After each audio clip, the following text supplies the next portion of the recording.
Yay. We're here. Yay! Hello. Hi. We were Hello, having a little dance party everybody. before we got on, so Yes. We got it working and we're here. This is ladies' yay. night. Ladies' night. Yeah. Feelings right. Yes, it's ladies' night. It's night.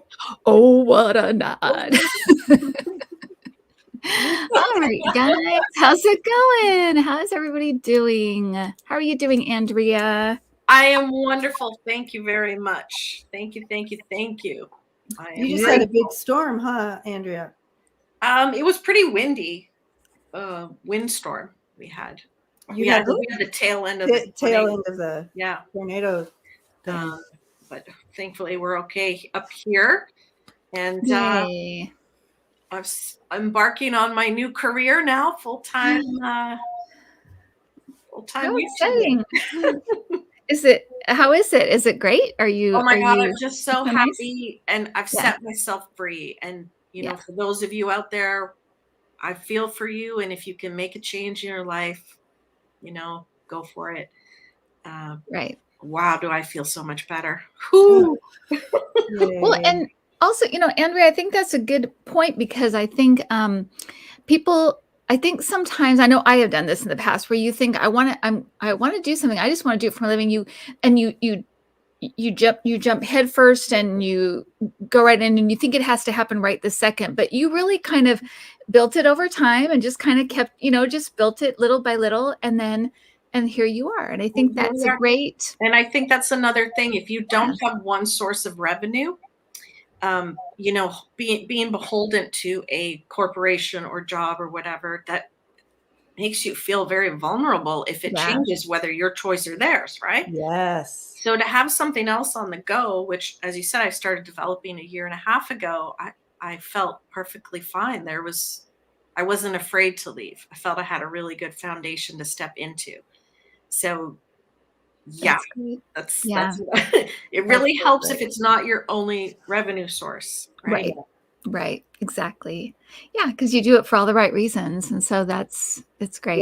Yes. How are you, Debbie? I'm good. And I just noticed, Kim, that you are back in your space, I guess. I am. Little Cassie's went back to the UK. She went back on Friday. It was a hard day. She went back to the UK, and Mike Nesmith died, and it was just an awful day. Awful day. Yeah. So it was bad. I have to admit, he was my favorite of the monkeys. Was he? Yeah. Yeah.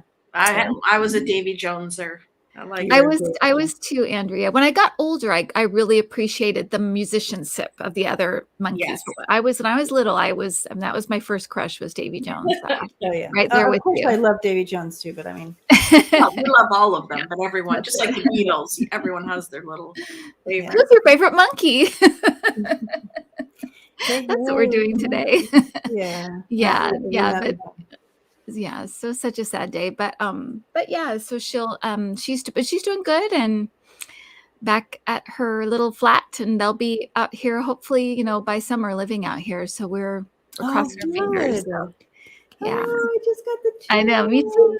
Yay. Yay. So good. So let's get started, I guess, and jump into these lovely ladies that we picked today. Yep. And we'll figure out the through line here to these women, because they're all very different. Yes, very usual. But I guess I go first, right, Andrea? Because you changed yours, right? I changed mine, but I don't know who Debbie has, so this is extra mystery for me. Very exciting. You didn't see my email. I don't think I saw it. Oh, well, that's exciting. Look right now. Oh, look at me just returning the email just to Kim and not you. Maybe did you? Sorry about that. I'll have to pay attention next time. Well, it will add suspense, won't it, to this episode? Yes. Yeah, I don't see it here, so this is exciting. Oh, weird. Well, it will be very exciting. Well, my pick tonight, I guess I'm first. So my pick tonight is Marilyn Monroe, someone we all know and love. But I actually, it was weird. I kept thinking we must have done her, but we haven't. We've never done her. So And I have around my house, I have, because it's all downstairs, we have all 50s stars. So I have a few pictures of her around my home. So I've always liked her, and I always thought she was, you know, overrated as kind of the sex symbol and underrated as an actress. I always felt she was such a good actress. So, she was born Norma Jean Mortensen, June 1st, 1926. She passed away at the age of 36 on August 4th, 1962. Because she has a lot in her life, so I'm just going to run through and just give the kind of the basics, and then we can talk to her. I'm sure she has a lot to say. And I know as we've gone on to do these, I think I've said this before, but I feel like they pick us. We're not picking anybody. I feel like they're picking us, and it just comes to us. And so she clearly wants to talk a little bit. She grew up in a series of foster homes. She never knew her, and she was famously talked about being sexually abused as a child throughout the foster homes, kind of as a way to survive, really. She just kind of survived through this. She never knew her father. Her mother was kind of in and out of mental institutions, and that's why she was in the foster care system. And she finally passed away in a mental institution. From an early age, as we know her now, Marilyn Monroe went to the movies, and she found the world of make-believe to be kind of, an escape, and fell in love with the movies. She married at 16, think about that, 16 years old, to kind of her last foster family kind of suggested to her, you should just get married and then you can leave our house. So that's what she did. So she married a military guy named Jimmy Doherty. And while he was off during the war, she was making all the women kind of went into the factories and stuff during World War II. It was World War II. In the factories, and she was very young, and she was working in one of the factories. A photographer came in and saw her, started taking pictures, and she started to work as a model. And she kind of got her feet in the door of films with a famous agent named Johnny Hyde.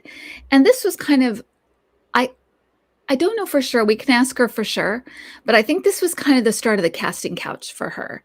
I think he was kind of her first. I think she really loved him, and I think that he liked her, but I think this was the start of that kind of thing. He kind of got her in the door and got her some movie parts, and she rose to fame in several movies. Gentlemen Prefer Blondes is one of her most famous. The 7-Year Itch, Some Like It Hot. At the height of her fame, she moved to New York to study acting. If you could imagine that, the courage it would take to be a star and decide that you want to take acting lessons. So she moved to New York and started taking acting lessons with Lee Strasberg at the famous Actors Studio. She married and divorced Joe DiMaggio. She founded her own production company with photographer Milton Green, so she could have more control over the parts that she did in her movies. She married and divorced Arthur Miller, famous playwright. And during that marriage, had a series of several miscarriages that really kind of made her very depressed and very, she was kind of in and out of the hospital. She had endometriosis. I also have that. And I know that it can make you very painful periods. It's a hard disease to have. Horrifying. Yeah. Horrifying. Yeah. And you do have to have, operations every once in a while. And it can be that you can't have children. But yeah, so she spent a short time after her divorce from Arthur Miller. She spent a short time in a mental institution, and she was kind of rescued from there by Joe DiMaggio. And they remained great friends until her death at 36. She died of an overdose of barbiturates and alcohol at age 36. And she many people said she had a really, really horrible case of insomnia that plagued her kind of her whole life. And so she always kind of took drugs to get to sleep. And then she really was an alcoholic. She drank a lot, especially towards the end of her life. And she remains kind of an iconic sex symbol and a tragic figure kind of the 1950s. I kind of think that her life, had she been around today as an actress, her life would have been completely different, because any mental health issues she had they would have solved them differently. She could have gotten help. I know she was in tons of psychiatric, had a lot of psychiatric help, but it was a lot of psychoanalysis. And I think that it made her kind of go over and over and over the trauma she suffered. And I think that at some point you just kind of have to let the past go. And I think that she got very dependent on a lot of the psychologists and things that she saw. And I think that kind of, I don't know, you can say, Debbie, you can speak to this, but I would imagine that kind of therapy was probably not great for someone like her. But I think it kept her kind of. I think, what happens is, right, she kept the narrative. It's important to talk about and bring it all to the light. Right. But at some point you work through the narrative, and then you write your new chapter. You move into here now. Right. This like that. But you can tell with the insomnia that she didn't let go of the narrative, because she was still that PTSD. She's you don't go to sleep because bad stuff happens at night, right, to you. And so that's going to carry over. So you can tell just from that she was still living out her trauma. Right. As a childhood trauma. That's so interesting. Yeah. So I'm really anxious to hear what she has to say. And, 36. She lived so much life. In 36. I know, isn't her? That's the thing that just gets me when I was reading her story. I thought she just had such a long life in a very short amount of time. Very, very interesting life. So we can imagine what she would have went through in those foster homes. Mm-hmm. And that's why she didn't sleep at night. And that's why she was self-medicating with alcohol and drugs to push away those memories and all of that. And being abandoned by her parents, the whole thing is just and set then her up to. She kept living that through. I'm sure she picked the wrong men. Mm-hmm. Exactly. Rejected her, or kept her, or couldn't love her enough, or just kept her in that narrative, because then she starts doing the couch thing that Kim said for the casting couch or whatever. So she kept that narrative going in her life. Right. And I think, and somebody just brought up the Kennedys and kind of the mystery around her death. And I think sometimes, and again, we can ask her, right? But I do think a lot of times when iconic people pass away, whether it is John Kennedy or Marilyn Monroe or something, you think that something small like drugs can't possibly be just the only reason that they passed away. There's got to be more to it. There's got to be something else. And I just think that I have always just thought she just overdid it one night. Her body couldn't take it anymore. And I actually, though, kind of, and I don't know if this is her letting me know. Well, we can ask her, but I didn't know if this is her letting me know while I was doing this research that was actually an exit point. That wasn't really meant to be the end of her life. It was but it was an exit point, and she took it. She couldn't do it anymore. So that's something that came across to me when I was. So that's something I'm wondering about, but we'll see.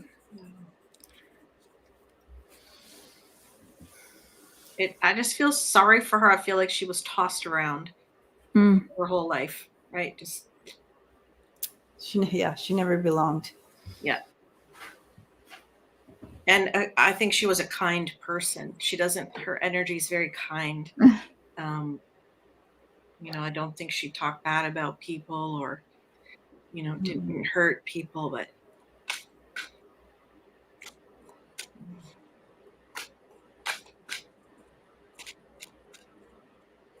and they couldn't see past, the character of Marilyn Monroe. Men just wanted to be with her. They probably didn't want to hear it. She had a bad day or wasn't feeling well. They're not going to want to hear it. They want to talk to Marilyn Monroe, right? The beautiful movie star, or be the beautiful movie star, not realizing she's a real person with real stuff to talk about, good and bad, a brain, a past, and they just wanted the illusion of Marilyn Monroe. So that could be a pretty lonely place. I just heard her say I was too. I think either she said I think I was too good, or she said I was too good at playing her. They thought that was her. So and she's also, that's interesting because she's letting us know too, that whole thing was a character. It wasn't really her. And she's saying I was nothing like that. But she had to be that so often, right? That character. In fact, she's saying I thought way too much.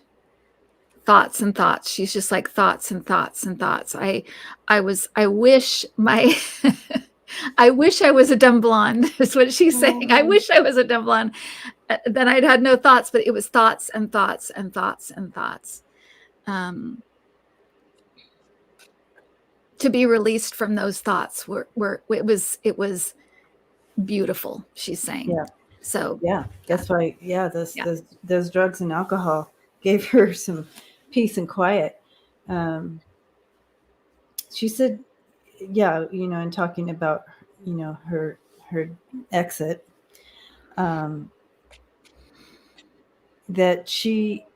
it was purposefully an accidental death, right? So not conscious, right? Not consciously purposed, right? So she didn't take her own life. However, the dangers of mixing your drugs and alcohol. She had been warned, but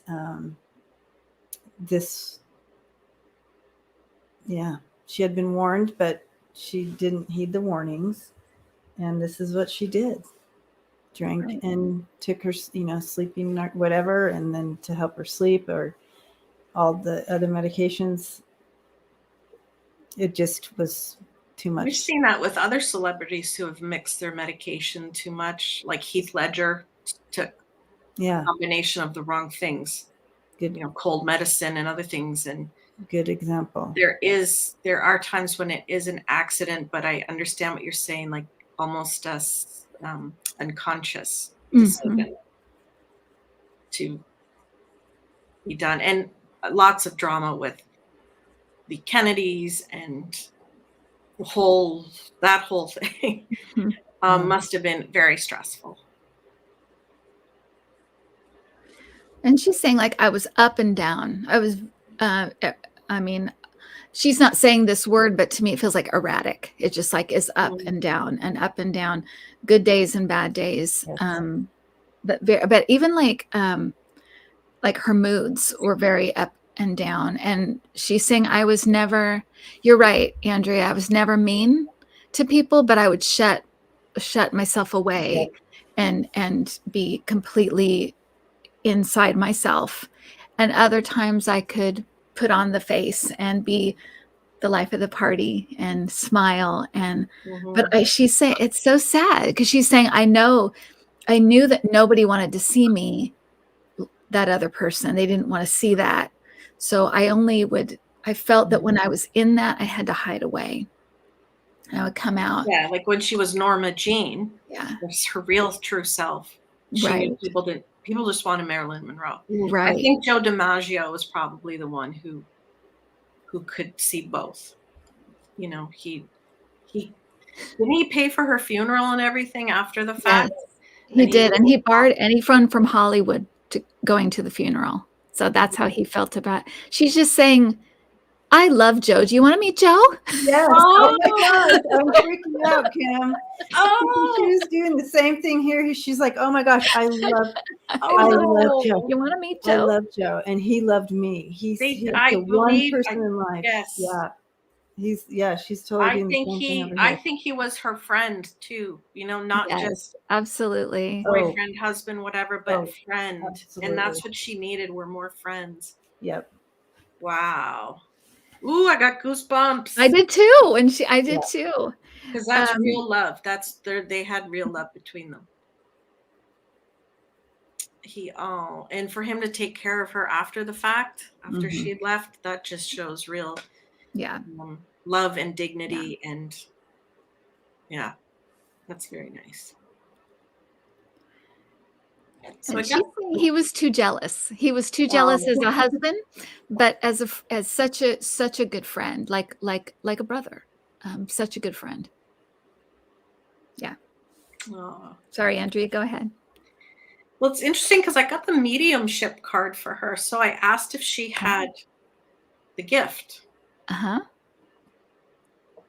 Yes, upside down, because the drugs and alcohol blocked it. It changed her perception, but she had the gift.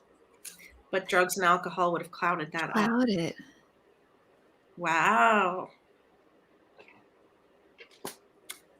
And her being so sensitive, I think she was a very sensitive person. Yeah. She's saying that her she could use her gifts, her instincts for her acting, that it translated that way for her. But she's saying when she was not working, she was very much in her head. And so nothing could probably get through. And then, like you said, Andrea, the drugs and alcohol, she'd quiet it, but it would be clouded again with drugs and alcohol. So nothing could get through. Yeah. But she did experience it when she did acting. Wow.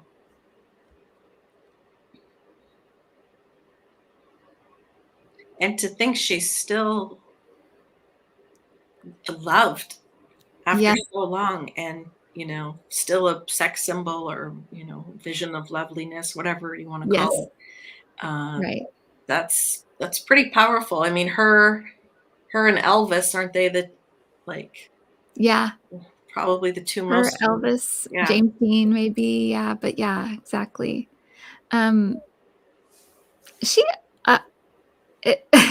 She's like a ray of sunshine. I mean, she's very upbeat. She's very sweet, like you said, very, very sweet energy. And to me, she feels very young. She feels kind of like a young girl, but very sweet and very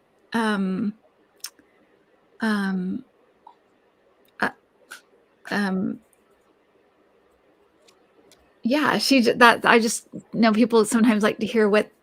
Yeah, it feels very gentle. She feels very gentle, very kind, youthful. Yep. Sorry, Beverly, I forgot to put I did the tickers and everything, and I forgot to put it up. Sorry about that. So she just said my name in lights.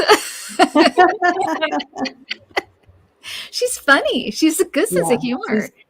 You guys, in sweet. The wisdom she's bringing in, like she has, she's definitely bringing in this depth to her that I would have never expected. Yeah. Of course, I didn't have any expectations. So, but she is very kind. When she first came in, like that light feeling, with the butterflies and like that. Yeah. That feel to her. That carefree feeling. I think she just wants everybody to know I'm in this this carefree. I'm in a good place. Like I'm in this carefree place. She's telling me that she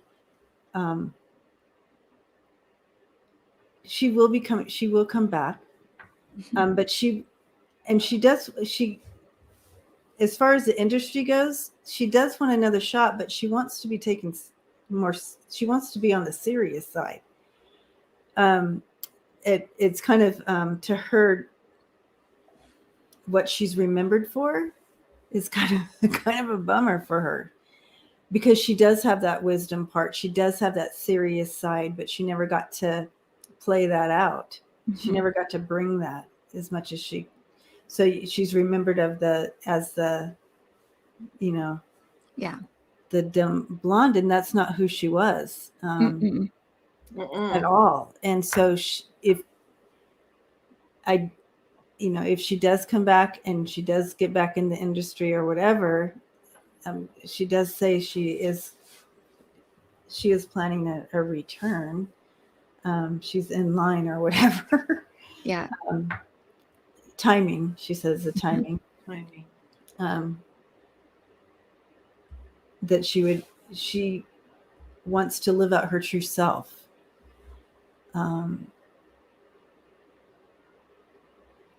It's like she came in with all these challenges this time, and at the end of the day, this challenge is still won. And that is something she feels like she wants to fix or something. There's something different about this time coming around. She wants to fix some things. She's showing me she just put on glasses and she started to write in a book. So I think she might be a writer or a writer or writer or something. But whatever it is in the industry, yeah. Maybe she's here already. I don't know. I just know that she said I want to make a different mark. Yeah, I think you're right. I don't think she's here yet, but I think she's very, it's so weird because she's very playful. She's showing different images as we're doing this. And she's saying, I have come to appreciate that life. At first, it's like she's showing like I dropped it and walked away. It's like I'm done with this. But she's saying I've come to really appreciate that life. I learned so much about how important it is when you're here to really love yourself. It's natural. You just do it. But when you come here, you have to work at it. And she's saying all men should do this too, but women really need help with this, and they should all love themselves. Just love yourself. She's saying, just love yourself. Women are, she's saying, there's such a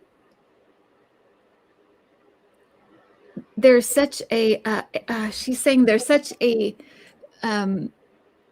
demonstration of heaven on earth is what she's saying. That's what women are. So she's saying, love yourself, just love yourself. And she's saying that's something she learned, how important that is while you're here. She said it seems so natural, but it's not. You have to work at it. She didn't know how when she was here. She didn't think she was worth. She didn't have that self-worth. She didn't know she was worth anything. And then the movie industry made it even more so, because when you age and when you or you don't have a good year, it's like your worth goes down, and it goes down and down. And she's saying that was even more, made it even worse, basically. Exactly. Her whole life told her she wasn't worth it. Right. I sort of gasped there a few minutes ago because I was going to say I smelt a little bit of roses, light rose. And SB, I looked up and SB said, "Do you smell her, Kim? She smells like roses." Oh my gosh. like no, but Andrea does. I totally smelled just a light bit of rose, not overwhelming.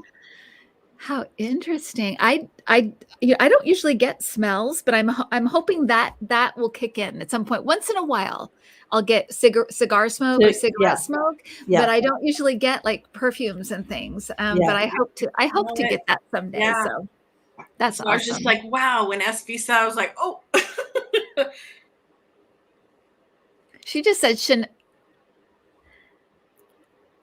I don't know. She just said Chanel number 5 to me. So maybe that was her scent, or she liked that scent or something, but she just said that.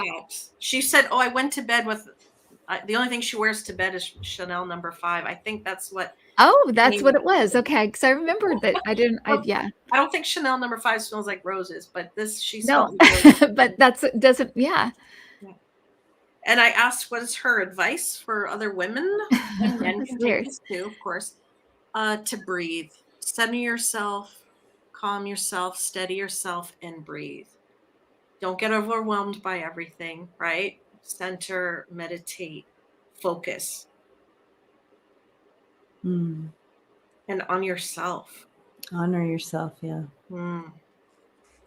Yeah. I like that one.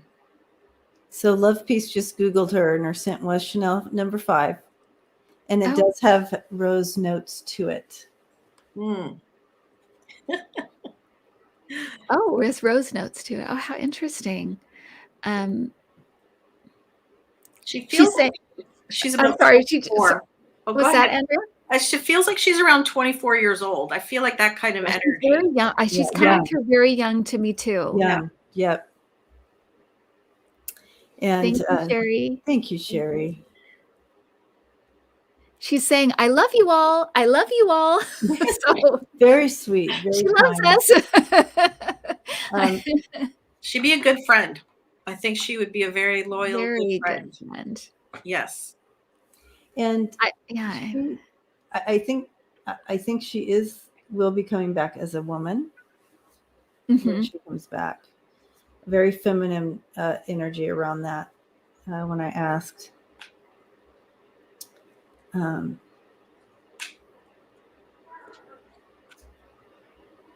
She's showing me her and Joe taking walks together. So they do have time together on the other side.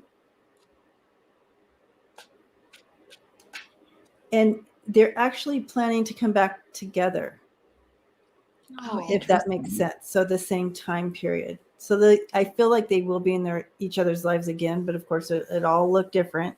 Different people, but they're planning this return together. And she said there's a timing to it.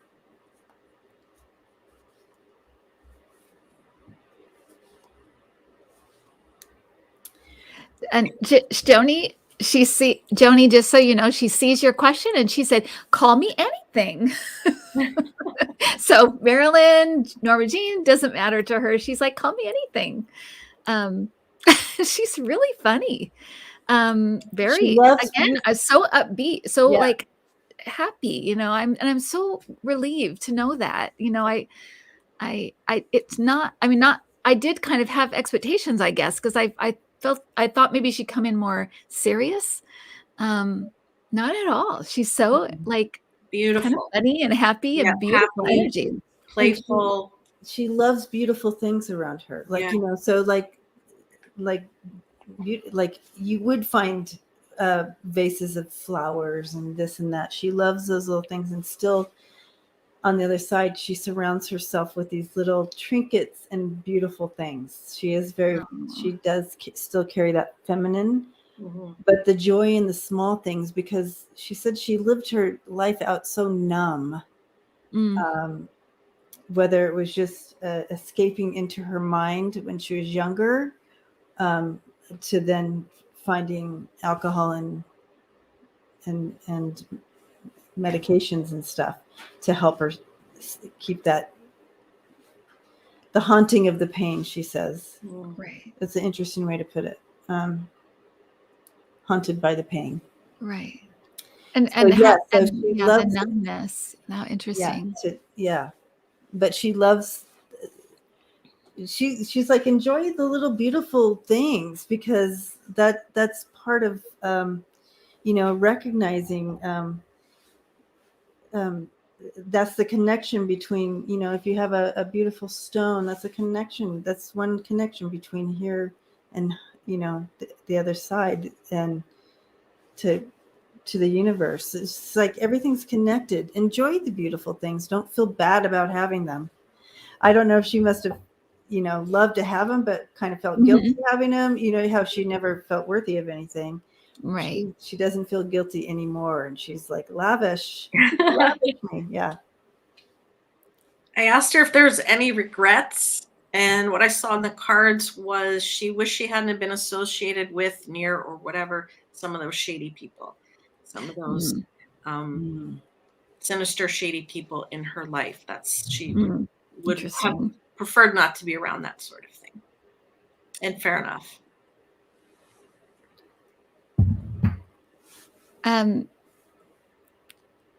So, and along with that too, she's saying she wished she would have done more singing, like done more with it. And she loved music. She loved to sing. And it was kind of like, that's not what you do. You do this. And so you can't do that. And she's saying, I wish that I had just not listened and just done more singing, because it brought her a lot of joy. Brought her a lot of joy. Yeah. And yeah, she loved music. You know, it's really unfortunate how much control the studio had over the actors and actresses, and telling them what they could and couldn't do. Like, really, like, that must have been stifling as a creative person, to be told, you know, you always have to do this, and you have to look this way, and you can only do this kind of film, and you can't do music, and you can't, you know, whatever else you like to do. No, because we control what you do. And it was like being owned, really. Yeah. You were really kind of owned once you signed a contract during those times.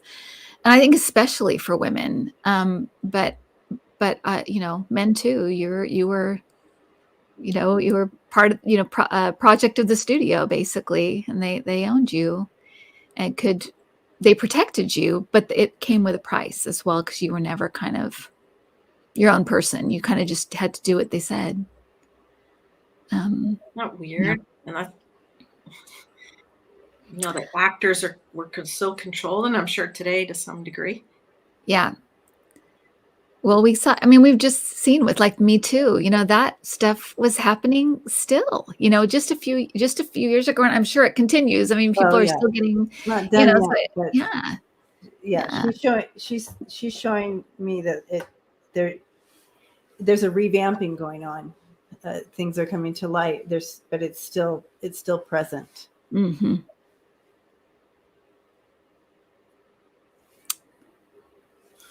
What a delight! She's just delightful. She is. She really is. Yeah, I'm so glad. I was kind of like, oh, I hope she's not like, you know, I don't know, but it sounds like she's kind of like done with that life, but really can see the beauty in it, that things it taught her, and she's really worked through it, you know, kind of come out the other side.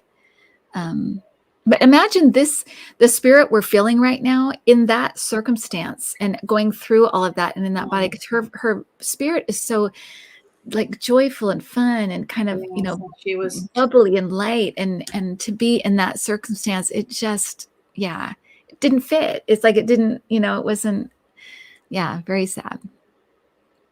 But yeah, she's great. She's just fine. Mm-hmm. Yep. So somebody asked how she likes working with Jane Russell. She said, I love Jane. That's what she said. I love Jane. I know. There you go. Like, I love Elton John. Like every question, and I look over her, she's like, I love Elton John. But I think she was very kind and loving. Yeah, exactly. Yeah. Good person.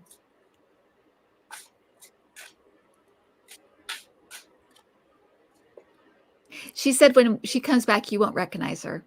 She's going to look very different, she said. You won't recognize me, she said. She's going to be kind of behind the scenes, someone you don't really see, but still in that, like I said, I saw writing, so maybe something with writing and that kind of thing. She was so appreciative of I mean, she didn't know Elton John, but she was so appreciative of the song and the, in memory. I was asking her, I'm like, how did that work out? Like, how do you, because someone said something about the Elton John song. I'm like, but she was appreciative of it. Yeah. Like someone saw her, you know what I mean? So Chris Wickens, I get the feeling, I don't know if you got this too, Debbie, but I have the feeling she's going to come back as a woman as well. Is that what you said? Okay. Yeah. Yeah, I think so. But we won't, she'll probably just look apparently very, very different. We won't really recognize her.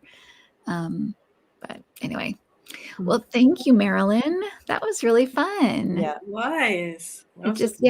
Just really, really sweet energy. Very sweet. And it's nice that she's happy, right? She's okay and she's happy. Yes. Yeah. Wow. Yeah. She's saying, thank you. I love you. So she loves you. She loves you, everybody. Thank you. She's really, just really sweet, almost childlike in a way. Yes. Very sweet. Very much so. Yeah. I feel like because, she had to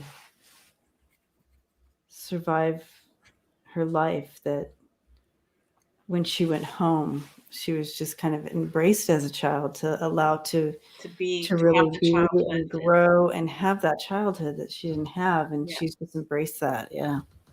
Right. Still wise though, still has that wisdom behind it, but embraces that childlike ability to just be free like that. She missed that. Yeah. Amazing. So Debbie, I think you are up. I am? All right.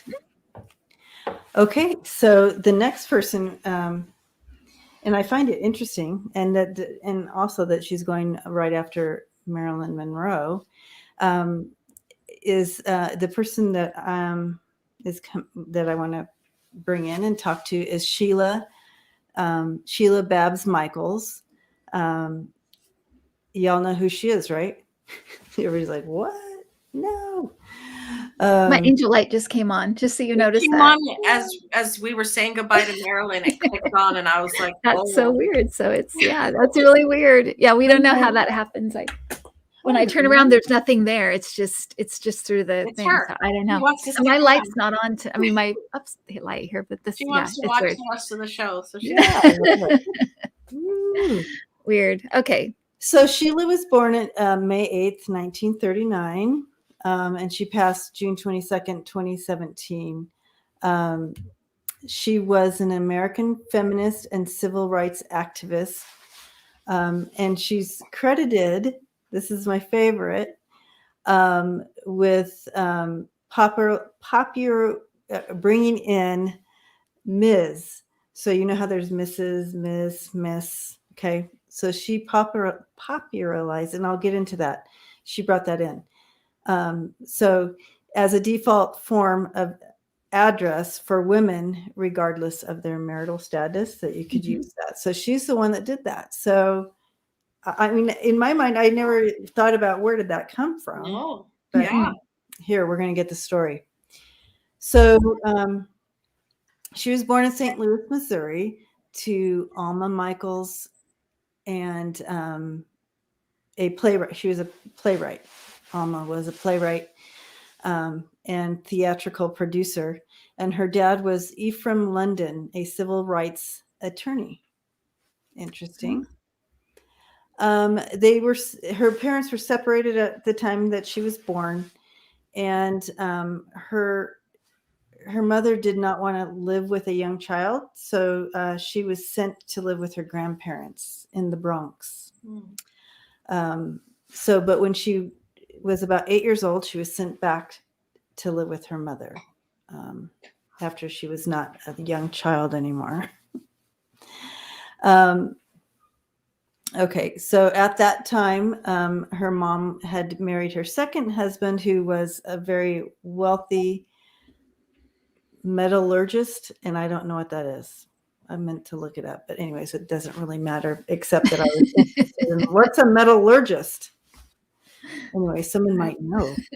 Be interesting to know. His name was Kessler, Harry Kessler.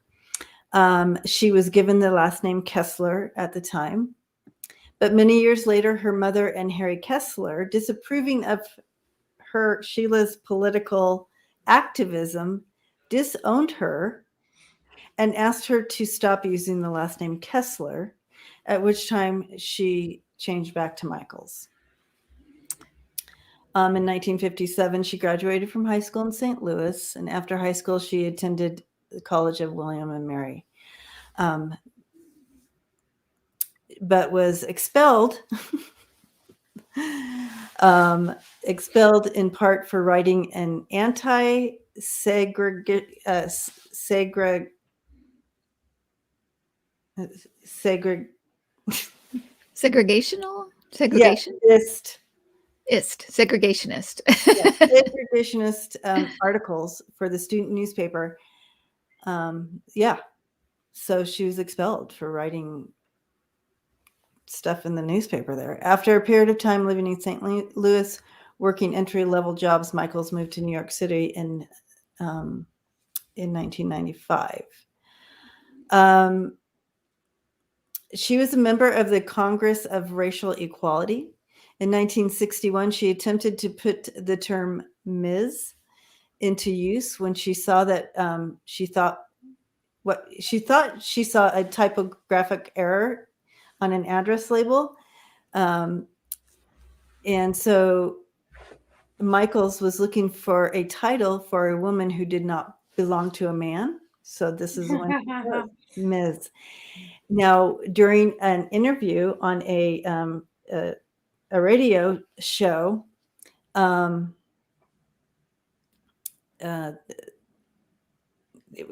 interview with the feminist group or whatever, she talked about the use of Ms. in this and talked about it. And a friend of Gloria Steinem heard the interview, and so Gloria Steinem picked it up and used it for her magazine, Ms. Oh, wow. That's where that came from her. Isn't this? I'm like, wow, how fun. This is some stuff I didn't know. So then it just it blew up from there, and now we use Ms. if you want. In 1975, Michaels went to Laos, working with children injured during the Vietnam War. Michaels also worked as an oral historian, where she interviewed members of Congress of Racial Equality, CORE. She also drove a taxi in New York City for 10 years. Amazing. Yep, and ran a Japanese restaurant with her husband. Yeah, amazing. She wrote short observational items about her taxi passengers for the New York Magazine. Yeah. Yes. Isn't that amazing? Right? So she traveled and worked in Singapore, Turkey, India, Laos, Korea, and Japan. Michaels was married to Hikaru Shiki, a Japanese chef in New York City. They ran the Japanese restaurant for 10 years, and but later divorced. Now she died at the age of 78 on June 22nd, 2017, of leukemia. Yeah, so kind of ended early, but yeah, she was a force. Man, she put us on the map. She gave us a what do you call it? A signature or yeah, what do you call that? Like a not owned by any man. Right. Yeah, exactly. Yeah. I always think of that as the none of your business phrase. Like the Miss is unmarried, Mrs. is married, Ms. is none of your business. Yeah. Right. Wow. Yeah. That's amazing. It also interests me her early life. So being like she was with her mom until she was almost just about 3, at which point her mom's like, I can't do this young kid thing. Sent her off to her parents in New York. I find that interesting. And then being sent back when she was 8, and obviously to, which is kind of interesting because her mom was a writer of some sort. You would think she would be a little bit more, I don't know, accepting of life's changes and progress, but they weren't. They literally disowned her for her beliefs in wanting change in women's rights and everybody's rights, and you know what I mean. And she also was rejected out of her college for the same type of stuff, but she kept on keeping on. She overcame. Well, I'm probably some of that turmoil as a young child gave her some strength, right? Like she'd been through some stuff, so she could take some criticism. And I mean, if your parents disown you for your beliefs and your school throws you out for you, Right. it's crazy. Oh, she just said to me, it helped me to relate on a personal level. What happened to her, I could relate on a personal level because of that rejection. Yeah.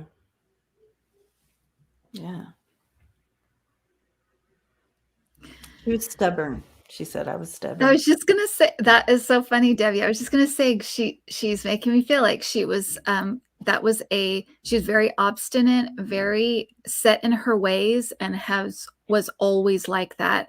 So it's almost like yeah, my mom set me away, but she was very opposite of her mom. Was very kind of go along to get along, and she was always very tough, very obstinate, and her mom couldn't take it. I can't do this. I can't do this on my own with this. Yeah.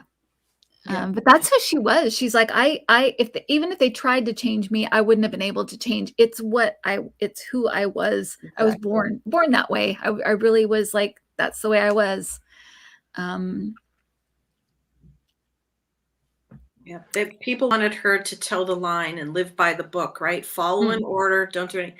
She's the opposite, literally the opposite. Flexible, open-minded, progressive. For her to even think about us to have a title, I don't know if I would have thought of it. I mean, so there was always Miss and Mrs. And she was like, we need something else. That's because she didn't toe the line. She thought about things. Yeah, right. She did. I guess a letter came to her roommate at the time, and there was like a misspell. Right. And she saw it, and she's like, "Oh!" Like light bulb went off. Bing. And that she brought it forward. She just didn't have the thought and let it go. It gained life, and now it is life, right? It is. We can all use that title. Yep. Right. Right. The beautiful thing about her as well is like, it's almost like she has that. She didn't need things. Like it's okay if she was in like a one-room house. You know what I mean? Like she didn't need things. It's okay if she slept on your couch. She wasn't one of. She wasn't like me. I like a little more comfort than throwing me on your couch. So you know what I mean? I'm making that up. But I'm a little more selfish that way, or I don't know if selfish is the word. I like comfort. She said she didn't like throw me on the couch, throw me a blanket, I'll be fine. Humble, not pretentious, right? Yeah, there you go. That's better words for it. That's better words. Yeah. She didn't have to stay in the penthouse suite, sleeping on 1,000 thread count. She could sleep on your couch in a sleeping bag, right? You would think that was ridiculous. Yeah. Love Peace says she vividly remembers the crap women took for adopting the title of Ms. It was super scorned. Oh, really? I remember that too. One of my teachers when I was a little kid was Ms. and her last name, right? And I told my parents I had a new teacher, and I really thought she was great. Her name was Ms. And my, oh, she divorced. And I was like, what? Like, I didn't even understand what that meant. And then they were talking amongst themselves, like, oh, she must be divorced. Oh, wow. Like, and that was a scandal. Scandalous. Interesting.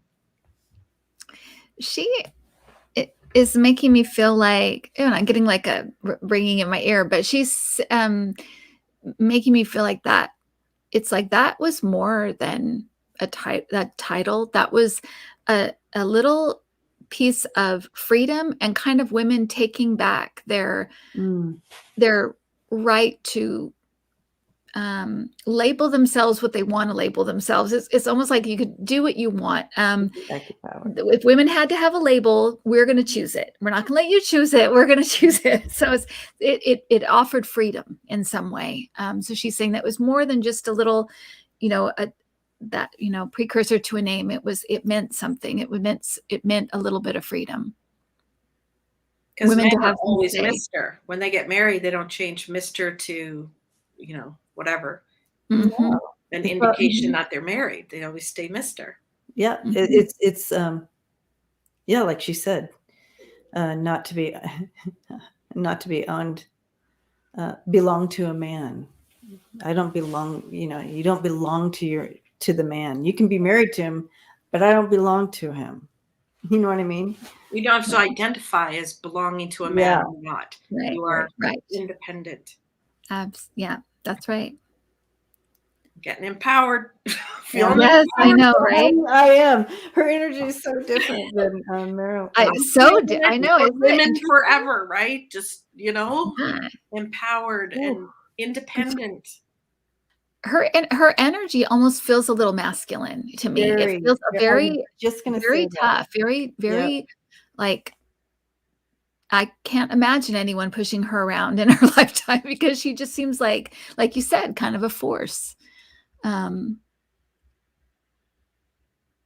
energy kind of reminds me a little bit of when we read Betty Davis. That kind of feisty, very kind of a little bit almost masculine, kind of that feel. Yes, exactly. That's what she reminds me of. I'm like, it just brought back that memory. Yeah. So ask what advice for women: weave together the crown you deserve. Don't let anyone tell you who you are. Right? She even gave us a title to call ourselves. Don't let anyone tell you who you are. Decide what crown you're going to wear on your head. Who are you? You're not owned by someone. Don't let anyone tell you. And it just feels like now we're looking at Marilyn Monroe, who was told pretty much everything how to be. Right? It's in that, looking at her life, we shouldn't have to be like that, And with Texas, all that stuff going on. And then someone just put Mrs. MRS, and it just literally looks like you're owned by a Mr. They put the S right. End of That's what it is. And I haven't thought of it like that before. Yes, because we weren't supposed to.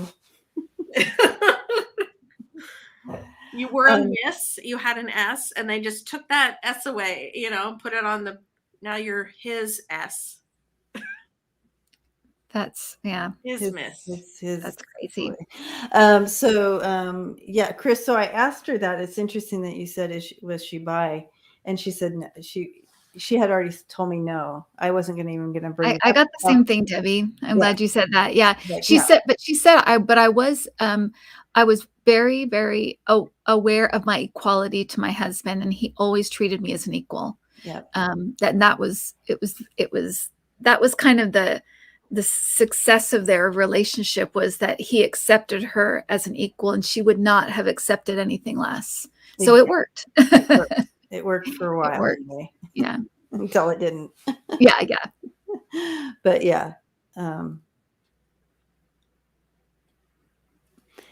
but she absolutely would fight for your right if you were an LGBTQ. She would absolutely be fighting for the right for you to love as you wish. But she was not.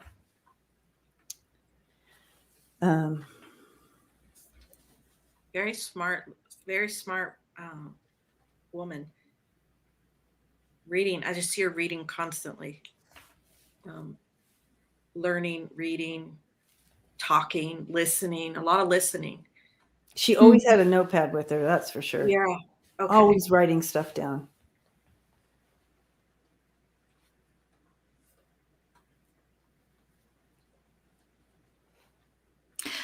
So Dom, I'm asking her why she divorced, and she's showing me like moving around a lot. So I feel like maybe he didn't want to move around a lot and she did or something. And because I feel like she's moving, like she wants to go places and he's kind of stationary. So it must have been something about that.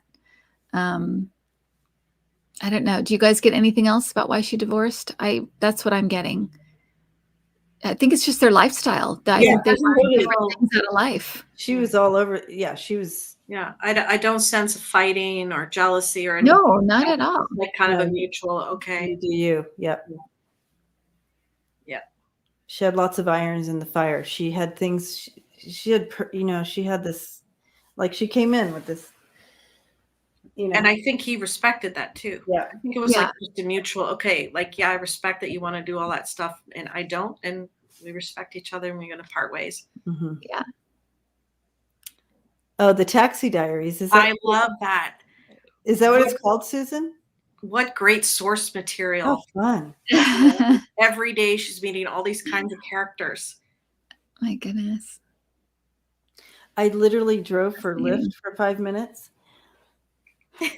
And how was that? I'm sorry I didn't tip, Debbie. I'm sorry. I know. What is it with these non-tippers? Yeah, no, I absolutely was not a fit for me at all. I was totally anxious the entire time. I was, it was horrible. Yeah. Oh, wow. Yeah. That's so interesting. I know I wouldn't like anything like that. Mm-mm. You know, I just know it would be really hard. It was horrifying. Oh, well, maybe you should write a book. the lift, the 5-minute lift driver. Driving to Lyft. 5-minute lift. Oh gosh. Oh my gosh. Aspie drove limos for a year. That's pretty cool. Wow. Yeah, this Sheila Michaels is a very, very rounded person, very educated, very smart, very direct. Mm-hmm. Didn't suffer fools. And it's interesting too, because I get the feeling she would not have given up something she wanted to do for a man. She wouldn't, if she wanted to go do something, if she would just go do it, and not in a mean way or like I'm leaving you kind of thing, but just that she would never cut off her own experiences for a man or for a relationship. She just wouldn't. It's not who she was. Very aware of what she wanted to do, and when she wanted to do something, she just went ahead and did it. And I feel like that's part of her message, like you said, Andrea. Kind of, it goes along with that, kind of creating your own story. But also just doing what you want to do. Your time. This is your time here, so spend it the way you want to spend it. Do what you want to do. It isn't always easy, but it's what's best. You need to kind of follow your heart, follow your dreams, give it a try. Have a fulfilling life. Go at any age. You know what? If you're 90 or 20 or whatever in between, just make every day for you fulfilled.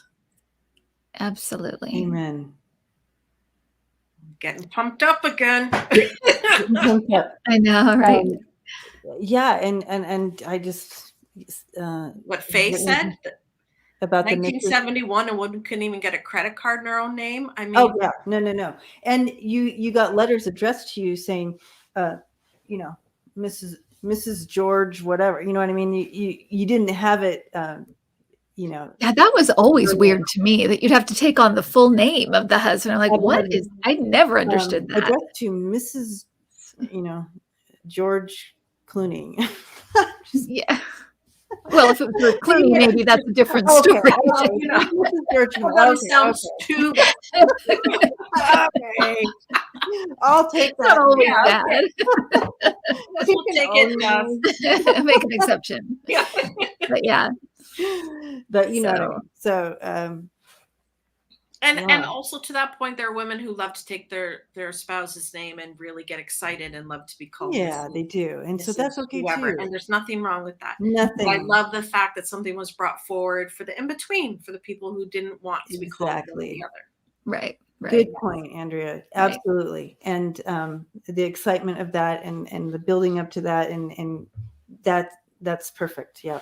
Yeah. But there are for others that you know, to bring enlightenment to the other side, it doesn't have to all be that. Right. Right. Right. Right.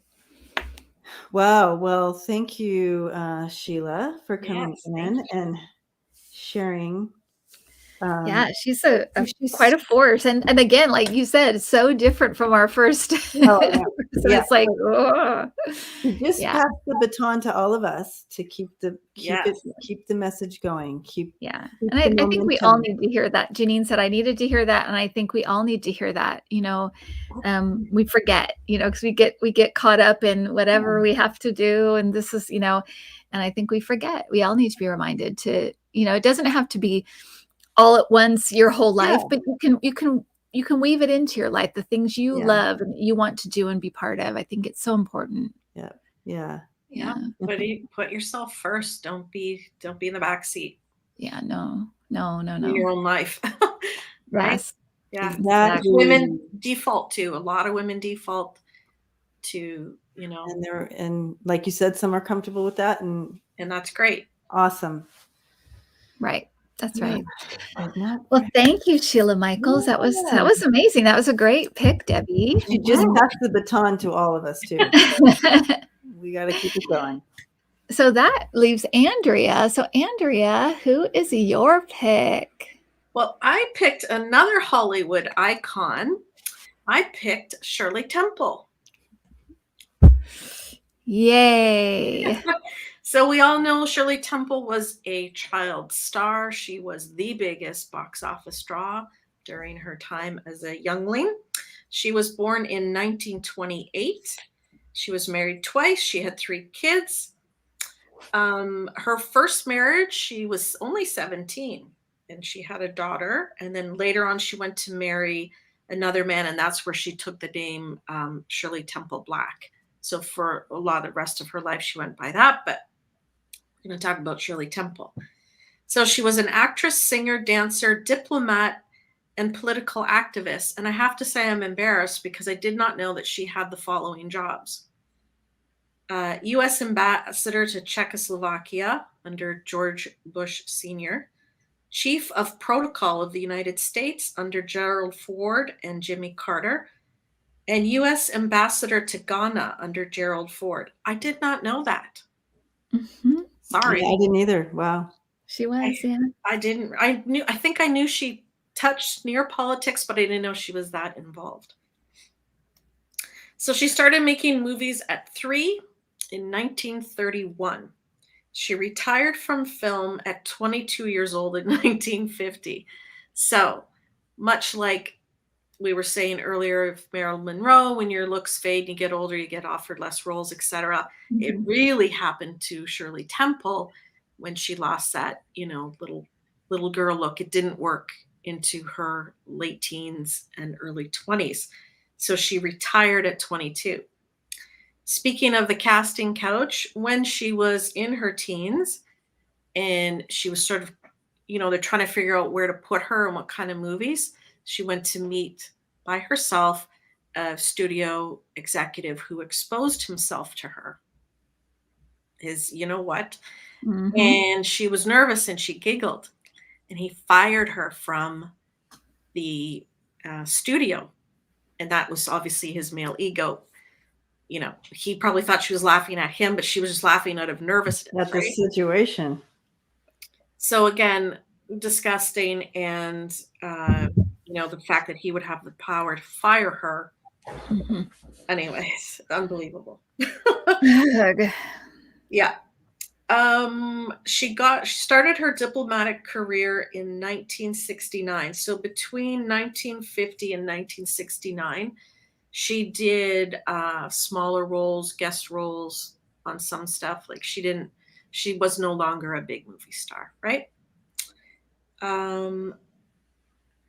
She also worked on the board of directors for big companies like Walt Disney, Del Monte, Bank of America, and the National Wildlife Association.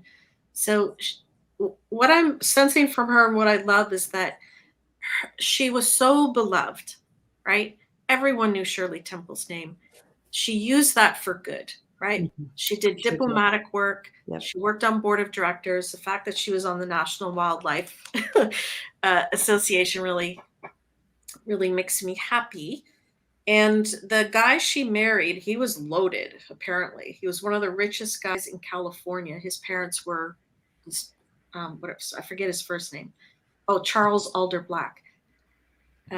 His parents were loaded. And I guess she had a lot of money, but she kept doing that. She didn't retire, right?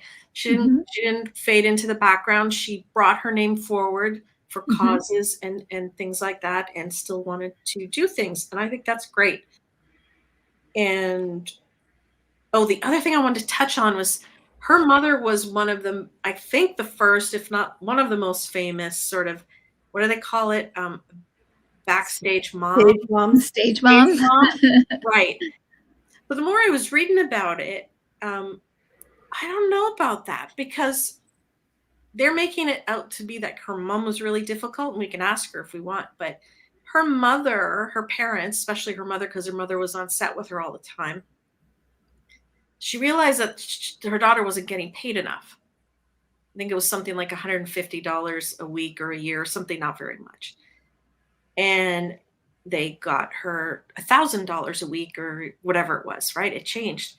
And they also saw that her image was being used to sell toys, and they got a lawyer, and then they got to own her image, right? And send out cease and desist to people who were using her image to sell things. So I think her mom was a bit smart, and maybe not a terrible stage mom. I could be wrong. No, I think you're right about that. But I thought that was an interesting take, that, and there's one thing that I love. I read about it years ago, and I always say it to myself. Her mother used to say, when the director said action, she would say, "Sparkle, Shirley." And Shirley Temple would turn it on. She knew that's when she turned it on, right? I was saying to myself, okay, now sparkle, Shirley. Yeah, and that makes sense to me, because she's actually a very serious child and a very serious woman as she grew up. She was very serious, very smart, very smart. So, because I'm like, how is it that, because she came in so like very serious and very, I was expecting Shirley Temple, the one that we see. Sparkle, Shirley. That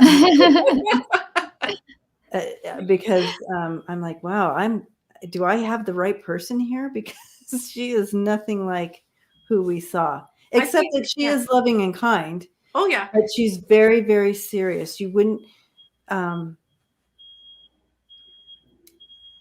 she also, being exposed to so much so young, even though her mother was very protective and tried to keep her like a little doll, she was exposed to a lot and learned a lot and understood. I don't see her being very talkative, so I feel like she sponged in a lot. So, when you're not talking, you hear a lot, right? Right. So I think she would have been like the head of a business or something if she hadn't have gone into film so early. Easily, yep. And she passed away in 2014 at the age of 85. They think it was related to years of smoking. So she was a smoker, but she hid it from the public because she knows little kids and all that looked up to her and her image all the time. So she just, I'm ashamed I didn't know the diplomatic side and all the other stuff, but I do now.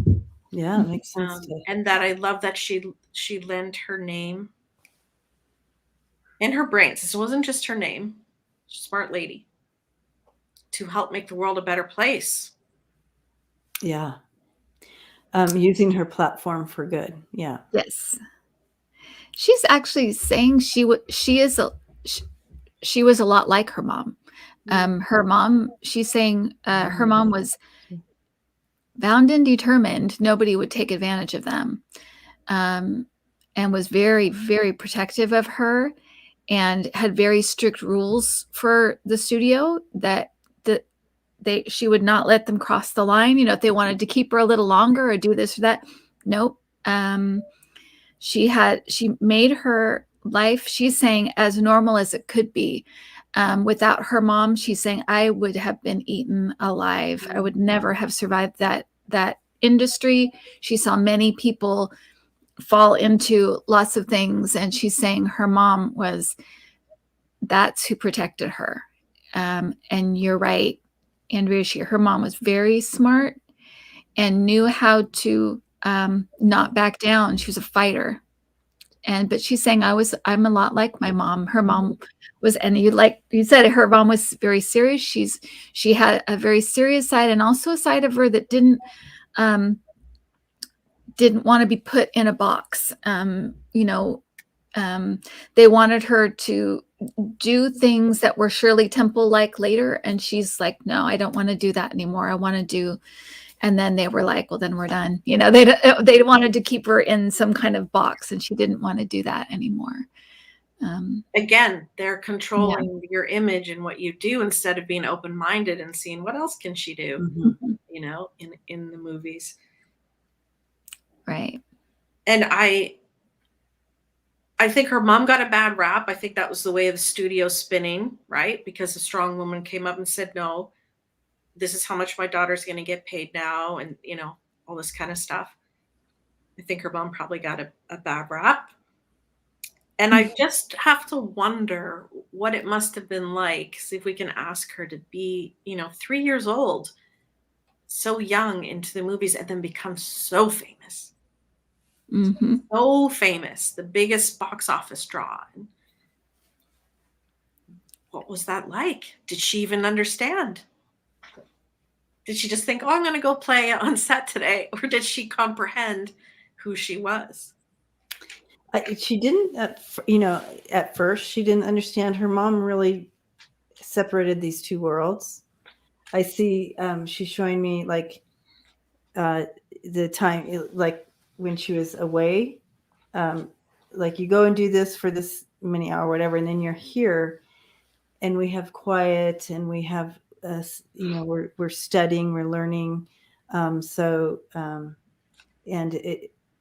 she gives me a sense of a lot of quiet, and knowing your place type of thing. Very interesting.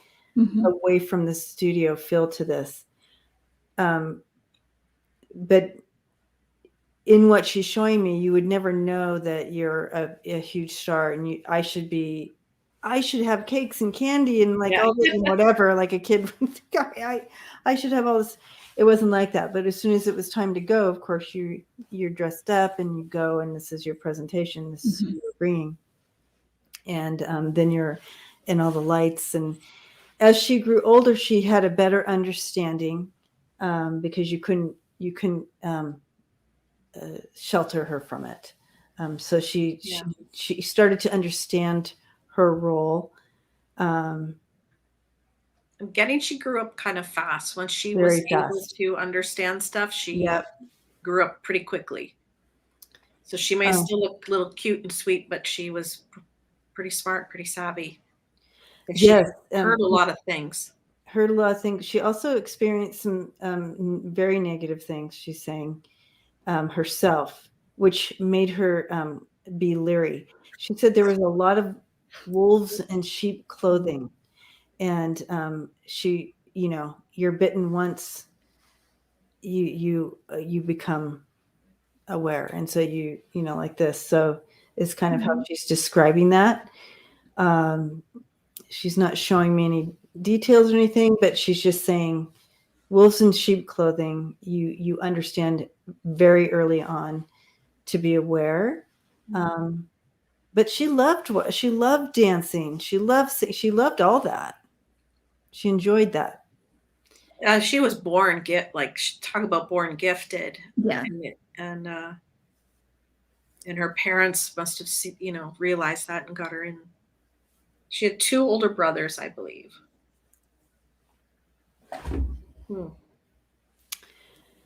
But yeah, I do see that, in order to survive, you keep things, here's this, you do this here, and you do this here, you set it up. It's like a calendar. It's like, if you work from home, you have to be purposed about, you're going to work time and what does that, that time looks like, or, this or that. And it feels like I'm getting like she was put through the machine and then just spit out, right? Did what they wanted, made their money. And then when she was 22, not finding a place for her, not embracing, you're done. You've served your purpose. So the ugly side of the system. She's talking about when you're talking about that, I'm watching her because she kind of plays it out. She's kind of bringing in the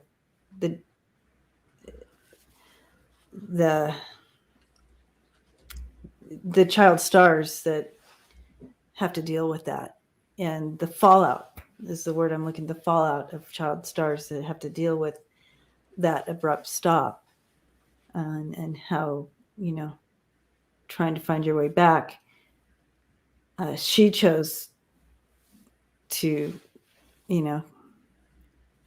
to use her platform for good and advancement. She's a good example of a child star who didn't fall into drugs and alcohol and end up somewhere horrible. She thrived after Hollywood. Right. We see other child stars that don't do so well. Exactly. And that's where she's like, she has a heart for them. I mean, her heart goes. Yeah. She keeps showing me an African-American man. She's dancing with him. She's saying she loved this man. And she's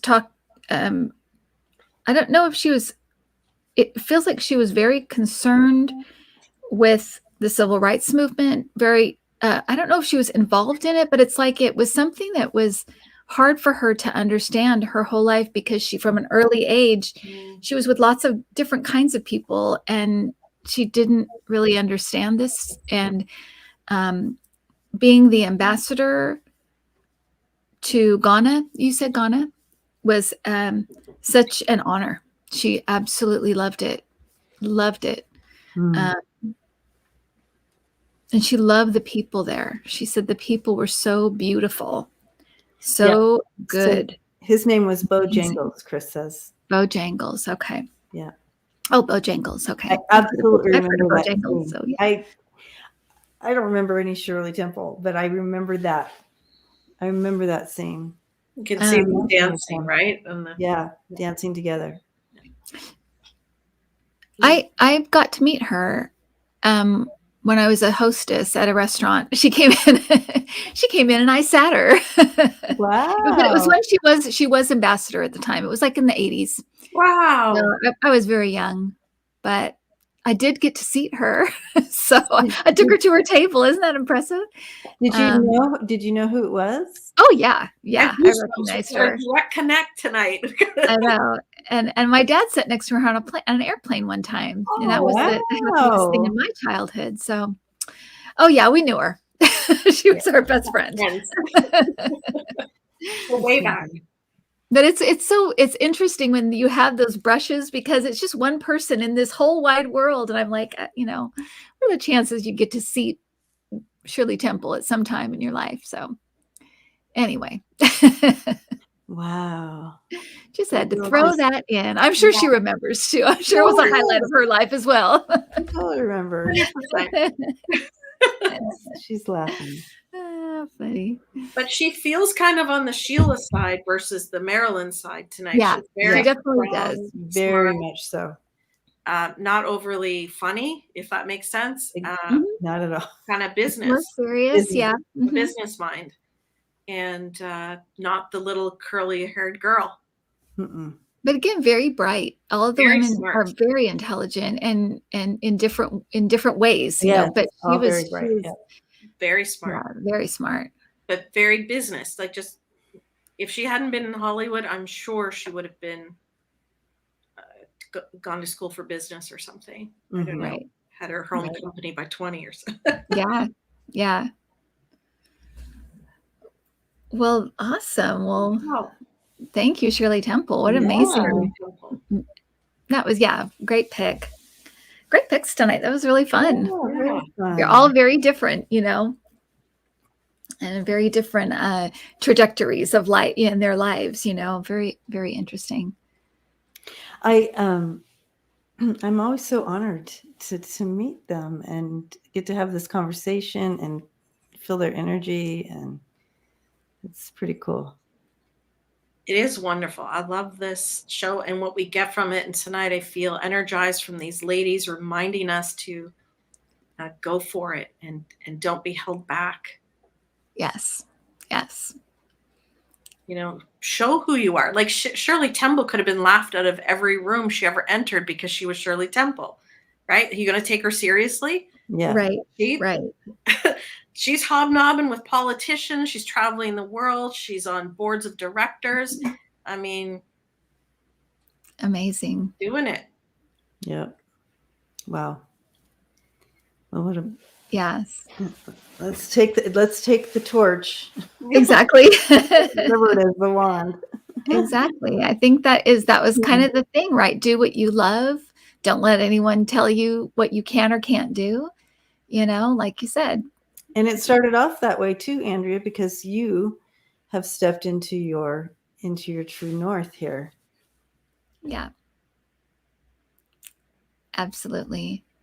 It takes courage. It takes courage to do, you know, it really does to do it, but do it, because otherwise you will, you know, you may regret it. You may regret that you didn't try, you know. Exactly. No regrets. And listening to the universe and looking at the signs and absolutely the universe. That's I right. wonder if you would have done it if we hadn't been doing ladies' night. Ooh, I don't know. Interesting. I was talking to my parents. I went over on Saturday and I said, you know, I wish I would have done this a long time ago, like many years ago. Mm-hmm. But I don't think I would have enjoyed it as much as I do now. Wow. I'm really happy because I've earned it. I understand. You know what I mean? Okay. Right. And I have the confidence. You know, I'm ready. I'm really enjoying this. Yes. So. Yeah, I think that's true with so many things. It happens at the right time. Sometimes, you know, sometimes it does take, you know, it's a little bit later. And I always consider myself a late bloomer. And I think sometimes it takes time to figure out, you know, and your life can take lots of turns, you know, twists and turns. Absolutely. And it's, and it's just like, it's the time is right now to do this. Yeah. Ladies' night forever. Awesome. I love that, Smiley. Forever. Well, good, ladies. Well, thank you so much for hanging out on my channel. And whose channel are we next week? Me. Andrea. Okay. And of course, people are seeing orbs around Kim. She always has orbs. Oh, really? Ooh. Okay. I have to check the camera. I've got the camera back in here, so I'll have to look and see. Yeah. So awesome. Well, thanks, everybody. All right. Well, thanks, ladies. And thank you, everyone, for coming. We'll see you next week. Have a good week. I still have my stone in my hand. It's all right. Well, yay. Have a great week. Yes. And I'm one with you Friday, right, Debbie? With Yes, Linda. Friday Right? with Linda G. Yep. Okay. Friday. Friday. All right. Okay, guys. See you later. Have a good one. Bye. I'm gonna